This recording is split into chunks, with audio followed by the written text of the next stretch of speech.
ว่าพี่น้องบอกโอเคจุดนี่นะล่างให้คนไปจะเอาคนนั้นคนไหนเป็นคนบอกมันจะอุ่น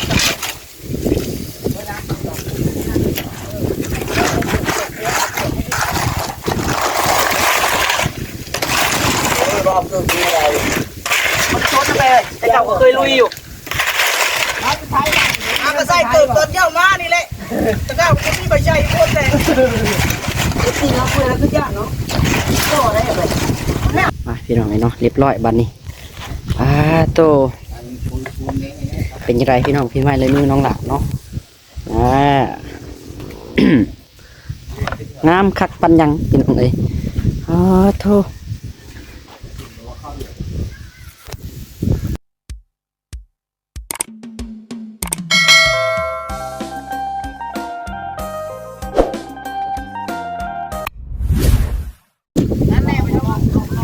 พี่น้องเนาะกำลังสิ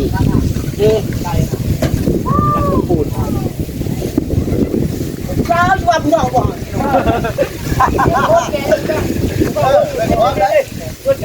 นี่นะล่างให้คนไปจะเอาคนนั้นคนไหน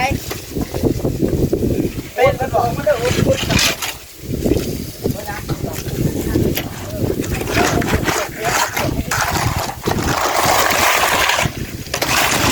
รอบตัวนี้อะไร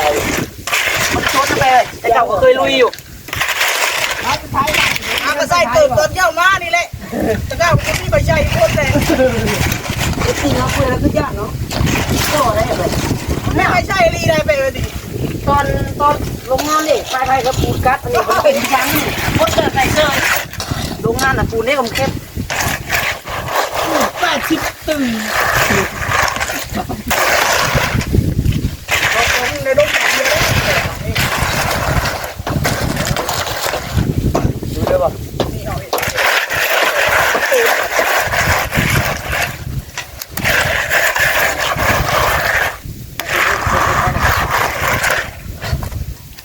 วันจะบาดขึ้นไป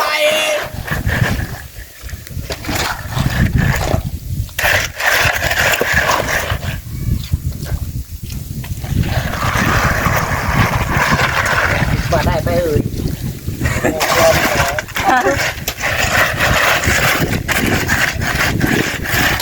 เตะเลื่อนไปเองแล้วคิดว่าหอบเปลี่ยนมุมเลยได้แต่ไม่เนี่ยมันมืดมันเนี่ยบัดไฟแล้วบัดไฟแล้วไอ้นั่นคุณบัดเป็ดเขาดิบัดไฟแล้วมาชิมเป็นเป็ดปากยันย่าไปส่องตัวตรงเข้าไปจ้ะย่าไปส่องตัวพบกันว่าสั่งเรื่องวันที่ฟ้าพิมนะไปเหยียบมันแตกกันได้ใครเหยียบอ่ะมันจะแตกได้หรอบ้านก็ตัวบ้านเราใช่พูดมาโดนเย็บพูดเราเป็นคนจะโดนเอาไปคนโดนปัดแล้วปัดแล้วคนดูแลหน่อยเท้าจังเลยเท้าไปแล้วการเอาไปโดนลงก่อนแข่งเอาไปน้ำโน่นอยู่เลยนี่โน่นอยู่นั่นน่ะมาตรถนั่นน่ะนี่ร้อนได้เลยคนหาได้เลยหล่าได้เลยนี่จะผูกเอาลงไปได้เลยสนุกตามมันแล้วน้ำพันเนี่ยตีเลยตั้งอ่ะตีเลยตีไปบริขารถนะตามมัน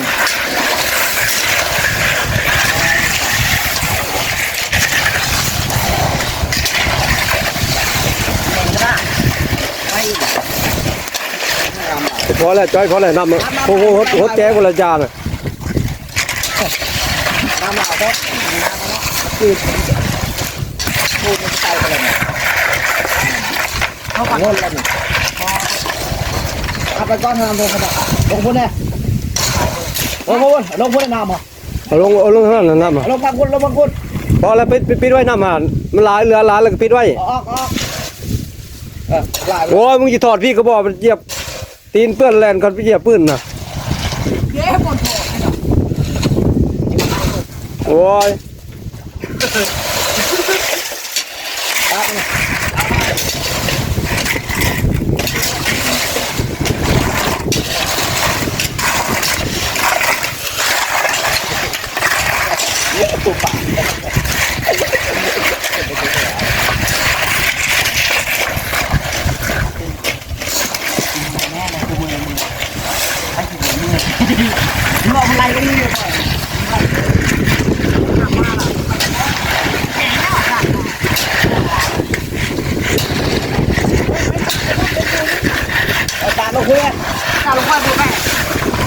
โตเลย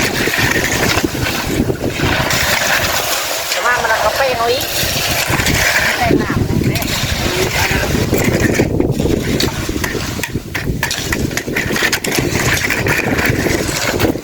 ตักนะ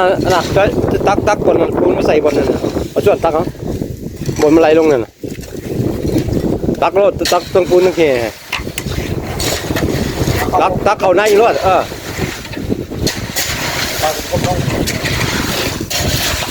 เอาปัดเอาลายนะมันอีกวงนี้มาใส่ตัวนี้นี่ใส่แจนี่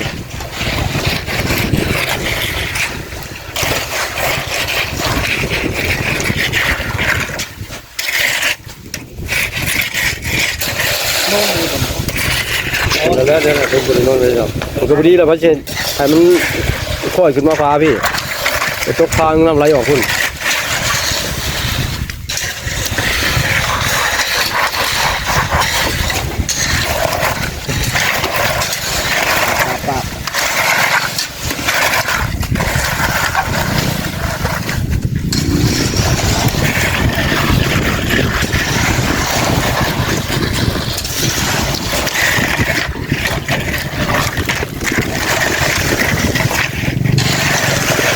อย่าไปขอไม่เนี่ย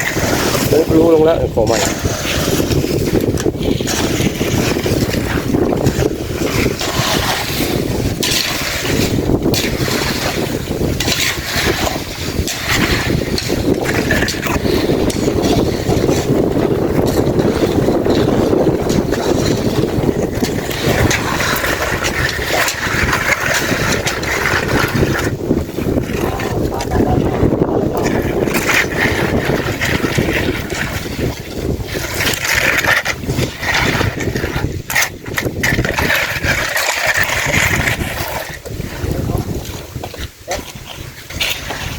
กดดันเลยผมเราบอกยันลงแขนเอาเกี่ยวมือเปลี่ยนคมลงมันเปลี่ยนได้หน่อยนี่โย่มือไงเปลี่ยนมือได้หน่อยนะโย่ผมลงมาจากอันเด็กได้เปล่าลงแล้วบอกก่อนแล้วผมเดี๋ยวมาหาไว้ดิ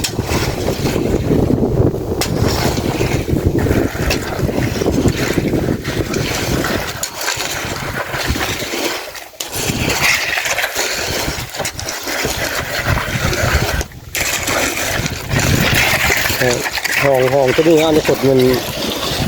จะได้ก่อได้ห้องตัวนี้อันนี้กดจะก่อบนหมดเนี่ยรถจักร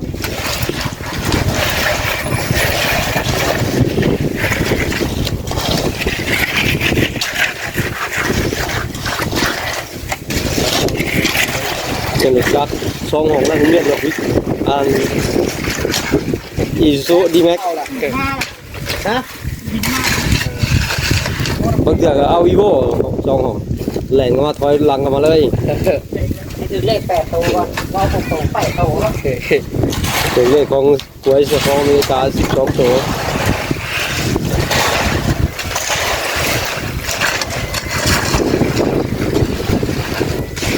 ทางนี้ดิเดียวแล้ว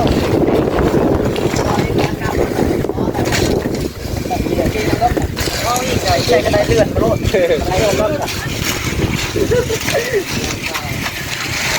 เลื่อนรถอยู่อีกแล้วเละ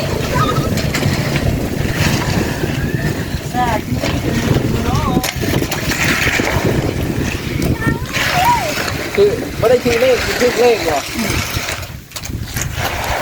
เลขมันยังออกสบายดีน้องหน่อยเด้อสบายดีน้องหน่อยมาจะใส่น้องหน่อยว่าจะยังได้เอาเงินไหนแท้มาเอาเงินมา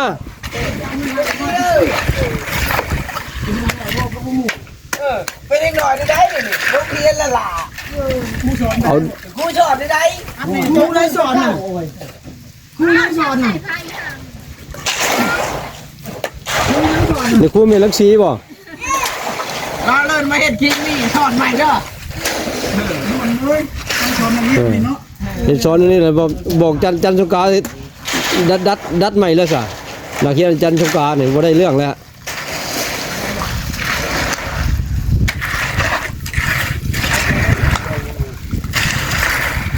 แม่เครียดนี่ก็เพิ่น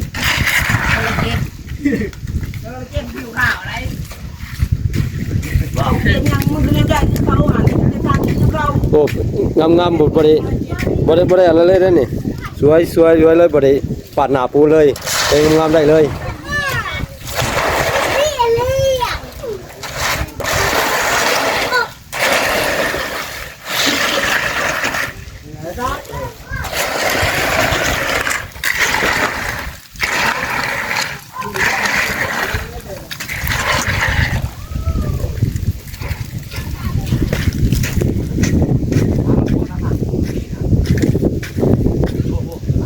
บอกนะจ้าเปลี่ยนมือได้จ่อยใช่ฮะ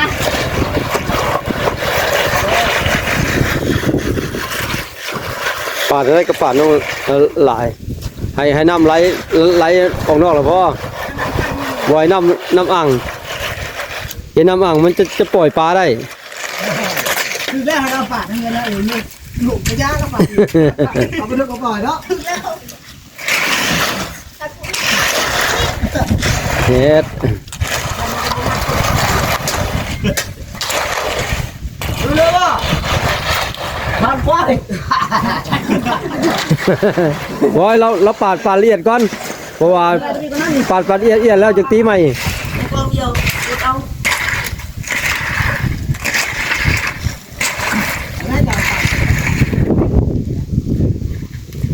อันนี้อยู่ว่าเป็นปัญญา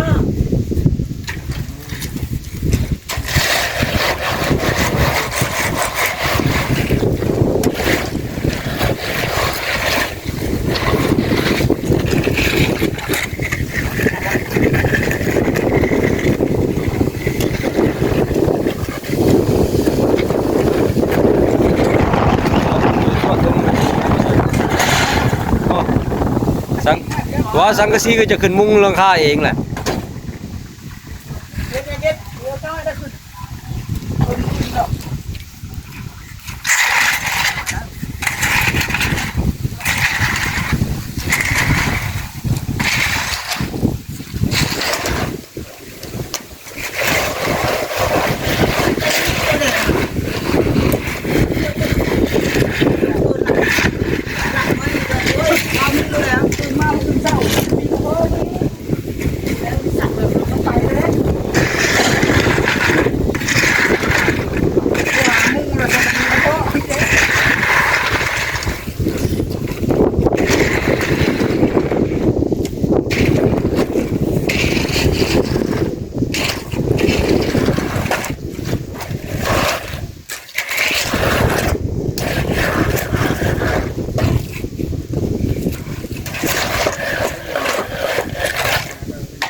วันได้กล้าม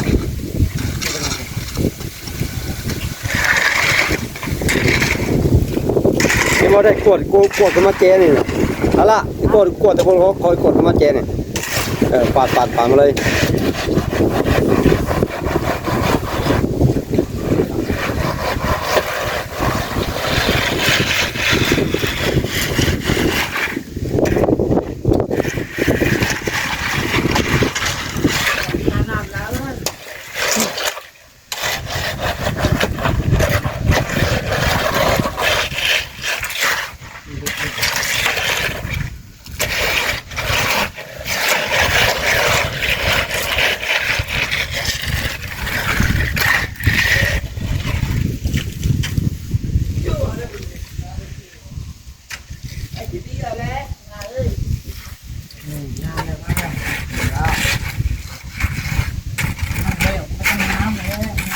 ปูเมียตานะที่เนาะนะที่ บริคัดเลยปลาเลยได้มันงามอยู่แล้ว งามแล้ว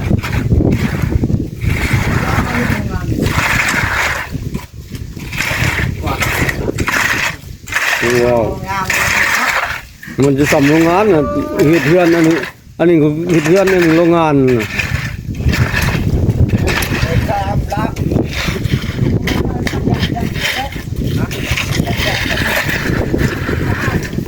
มาเป็นมือกล้องบ่ให้น้องหลาบ่ไปกินน้ำเอาตั้งน้ำไปพอแม่จ้ะ ไม่ใช่เก่าจะขอบเนาะ เฮ้เฮ้ ใครจะมายืนตาแดดเนาะตาแดดจะบ่แห้งเนาะว่า มุมเดียวแล้วเลย FC เที่ยวแล้วเลยเนาะ เอาไม่เห็นมึงก็เห็นโอ้ยจะขายน้องจ้อยจะส่งขายาวเป็นไรเป็นตัวได้ดูแล้วบอก กินได้เนี่ยทางมาเลยได้16 โอ้ยติดข้างนอก แต่คนเนาะ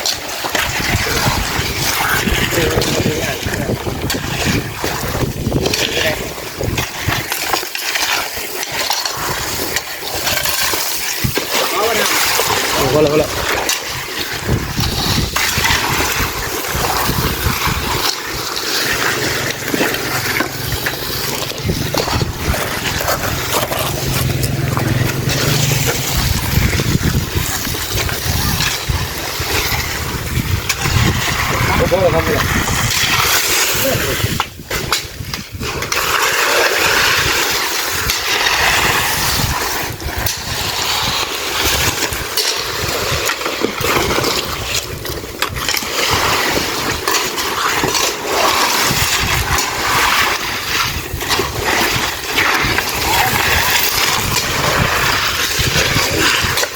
ร้อย เรียบร้อยพ่อแม่พี่น้องนักเลงคอเฮ้ย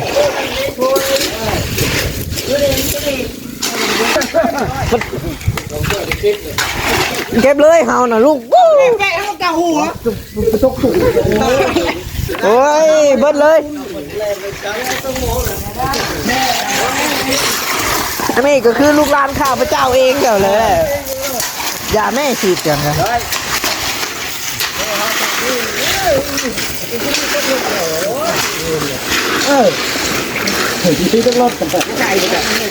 ถ่ายอะไร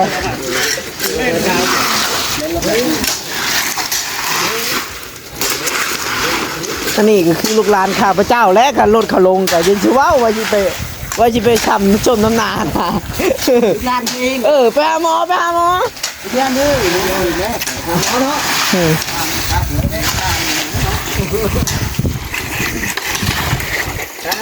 คือปอก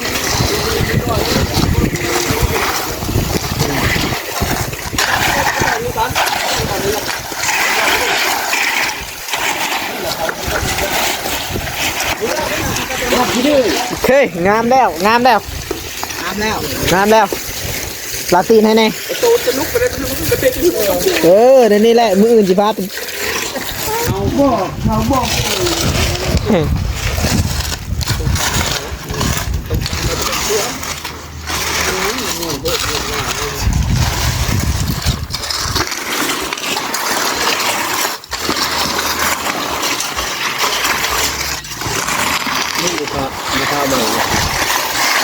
ดูปกติ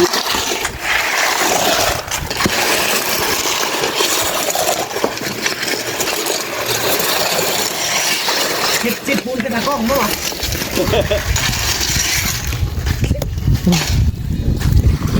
เดี๋ยวอย่านะแหละกวงแม่กูได้เฮ้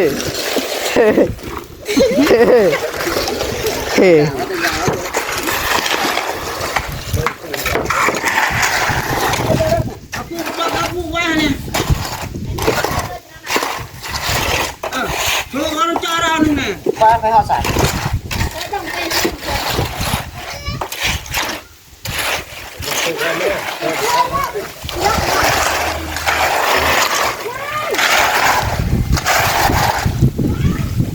จะช่วยไหม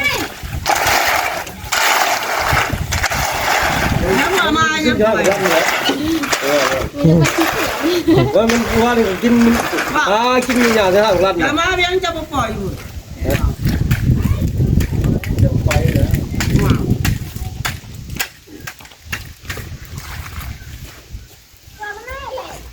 ลีลาเลยลีลาปลากระแส คือไม่คือน้ำเอ้ยไม่เคยไปเลยนั่งกับคักเลยจะไปเห็นคักกับตะหมาดบิกินี่เลย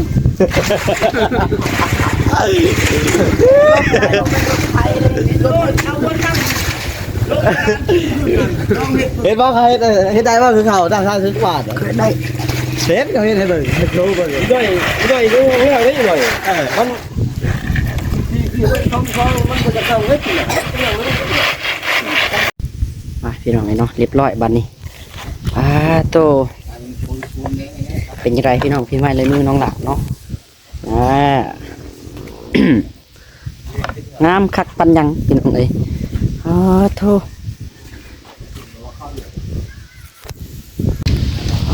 ยังแต่ตัวนั้นเลยพี่น้องเอ้ยเนาะติดผาแหละขาวๆเอามือเดียวน้องหลาอยู่เคี้ยพี่น้องเอ้ยมื้อนี้มันเข่าบ่ได้เดียวน้องหลาสิเสร็จแล้วพี่น้องเนาะจังไรก็ได้เสร็จต้องให้มันงามแหละว่าสีนี่เบิดแล้วพี่น้องสีแดงว่าสิเก็บอยู่เนาะเพราะว่าเบิดแล้วน้องหลาพาคนนี้เบิดเลยเนาะเนาะจังไรก็ได้พี่น้องเอ้ยเนาะเปื้อนเบิดเนาะจังไรก็สภาพพี่น้องเอ้ยขอตัวไปก่อนพี่น้องจังไรก็อยู่ดีไม่เป็นสุขสุขคนเลยพี่น้องมุ้งพี่น้องเลยเนาะมุ้งหมื่นสังกะสีมาแล้วเดี๋ยวสั่นคนมาส่งอะไรพี่น้องเลยเนาะบุหูว่า ได้พี่น้องเนาะทางเจ๊มันคุยกับทางบอจิตบอกว่าจังได้เนาะทั้งหลายก็ยังบุหูอยู่กับสังกะสีมาให้เล่าไอ้ของตัวไหนเพื่อนในพี่น้องเลยเนาะเต็มอยู่เอาเจออะไรกันอยู่ดีมีแห้งเพื่อสุขสุขคนพี่น้องเลยบ๊ายบายเนาะ